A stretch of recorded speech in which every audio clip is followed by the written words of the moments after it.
நெஞ்சிற்கு நெருக்கமான உறவுகளை, பெண்கள் ஆண்களை தேர்வு செய்கின்ற முறை பெற்றோர்கள் இருந்த காலம் போய் இன்று பெண்களும் ஆண்களும் அவர்களே தேர்வு செய்கின்ற நிலைக்கு நாம் வந்திருக்கிறோம். இது நல்ல முயற்சி, நல்ல பயிற்சி. இவர்கள் இருவரும் நாம் சந்திக்கின்ற பொழுது, அதாவது உறுதி செய்வதற்கு முன்பாகவே இவர்களை நாம் சந்திக்க வைத்துத்தான் முடிவு செய்கிறோம் பெற்றோர்கள். இவர்கள் ஒவ்வொருவர் ஈர்க்கின்ற குணம் படைத்தவர்களாக, எண்ணம் படைத்தவர்களாக, சிந்தனை படைத்தவர்கள் இருக்கிறார்களா என்றால் இல்லை என்பதுதான் இருக்கும். பேசுகிறார்கள், பேசிய உடனே என்ன செய்கிறார்கள், நீ என்ன செய்கிறாய், நீ என்ன தொழில் செய்கிறாய் என்று கேட்பதை விட குறைந்து குடிப்பழக்கம் உள்ளவரா, காம இச்சை உள்ளவர்களா, இந்த சிந்தனையில் நிறைய பெயர்கள் செல்வதால் பல பேர் சைக்கோ மாதிரி இருக்கிறார்கள். பழகும் பொழுதே அந்த நிலை பல பெண்களிடம் ஆண்களிடம் இருக்குது. நிறைய விவகாரத்தில் நடப்பதற்கு இதுவும் கூட ஒரு முக்கிய காரணமாக இருக்கிறது. எவ்வளவு செல்வம், எவ்வளவு ஆடம்பரம், எவ்வளவு வாழ்க்கை முறைகள் இருந்தாலும் கூட ஒரு கணவன் சரியாக இல்லை என்றால், ஒரு பெண் சரியாக இல்லை என்றால் அந்த வாழ்க்கை வீணல்லவா? அது தெரியாமல், அதை புரிந்து கொள்ளாமல், அதை இருவரும் கலந்து பேசாமல் ஆண்களும் பெண்களும் பேச விடுவதில் என்ன பயன்? பேச விடுவதோடு இன்று நின்று விடுவதில்லை. பேசிய பிறகுதான் திருமணம் செய்ய வேண்டும் என்று ஒவ்வொரு பெற்றோரும் விரும்புகிறோம். பேசிய உடனே உடல் உறவு செல்வதற்கு அவர்களை நாம் அனுமதிப்பதில்லை, அதை விரும்புவதும் இல்லை. அவர்கள் இன்றைய காலம் மாறிவிட்டது.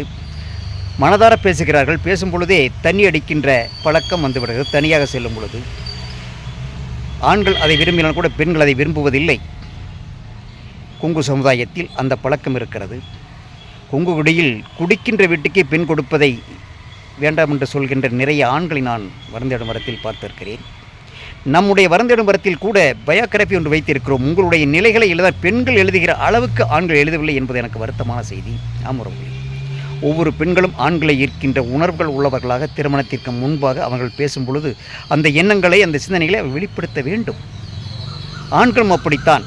அவருடைய எண்ணங்களை, அவருடைய சிந்தனைகளை, என்ன செய்கிறேன், என்ன தொழில் செய்கிறேன், உண்மையாக சொல்ல வேண்டும்.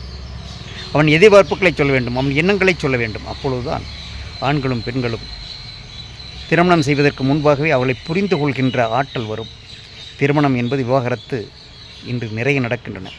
எங்கள் கிராமத்திலே ஒரு வருடத்தில் ஏறக்குறைய 50க்கும் மேற்பட்ட திருமணங்கள் விவாகரத்தில் முடிந்திருக்கின்றன. வருத்தமான செய்தி. ஆமுறவுகளே, ஈர்க்கின்ற குணங்கள் பெண்களுக்கும் உண்டு, ஆண்களுக்கும் உண்டு, விலங்குகளுக்கும் உண்டு, மரங்களுக்கும் உண்டு, பூக்களுக்கும் உண்டு, வண்டுகளுக்கும் உண்டு. அதில் ஆறறிவு படித்த மனிதன் அதில் தவறு செய்கின்றானே என்ற வருத்தம்தான் உங்களுடன் இதை பற்றி பேசுவதெல்லாம்.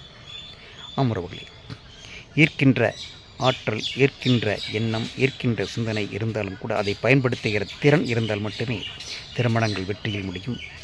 பெற்றோர்களை விட பிள்ளைகள் தான் அதில் முக்கிய கவனம் செலுத்த வேண்டும். நீங்கள் முதல் சந்திப்பிலேயே அனைத்தும் பேசிவிட வேண்டும் என்று சொல்லவில்லை. 2 மாதங்கள் 3 மாதங்கள் எடுத்துக்கொள்ளுங்கள். திருமணத்திற்கு முன்பாக உறுதி செய்த பிறகு நிறைய பேசுங்கள். உங்களுக்கு பிடித்த எண்ணங்களை எல்லாம் அவரோடு பகிர்ந்து கொள்ளுங்கள். ஒவ்வொருவரும் மாறுபட்ட சிந்தனை இருக்கத்தான் செய்யும். என்னை போல என் மனைவி இருக்க மாட்டாள், என் மனைவி போல நான் இருக்க மாட்டேன். எதில் விட்டுக் கொடுத்து போகலாம், எதில் விட்டுக் கொடுக்காமல் நம்முடைய கொள்கையில் உறுதியாக இருக்கலாம் என்ற சிந்தனையில் அப்பொழுது நிறைய வெளிப்படும். அதையெல்லாம் புரிந்த பிறகு, அறிந்த பிறகு அவர்களோடு திருமணம் செய்வது திருமணம் விவாகரத்து ஆகாமல் இருப்பதற்கு வழியாக இருக்கும். ஒத்த எண்ணங்கள் உள்ளவர்கள் இணைவதை விட நேர்மறை எண்ணம் உள்ளவர்கள் இணைவதுதான் அந்த வாழ்க்கை பயணத்தில் சரியாக இருக்கும். ப்ளஸ் மைனஸ் இணைந்தால்தான் மின்சாரம் உற்பத்தியாகும். Negative positive. அதுபோல் ஒரே எண்ணம் இருப்பதை விட மாறுபட்ட எண்ணங்களில் இருந்தால்தான் அந்த வாழ்க்கையை ருசிக்கும். அப்படிப்பட்ட எண்ணங்களை உள்ளவர்களை தேர்ந்தெடுங்கள். நன்றி உறவுகளை. மீண்டும் பேசுவோம்.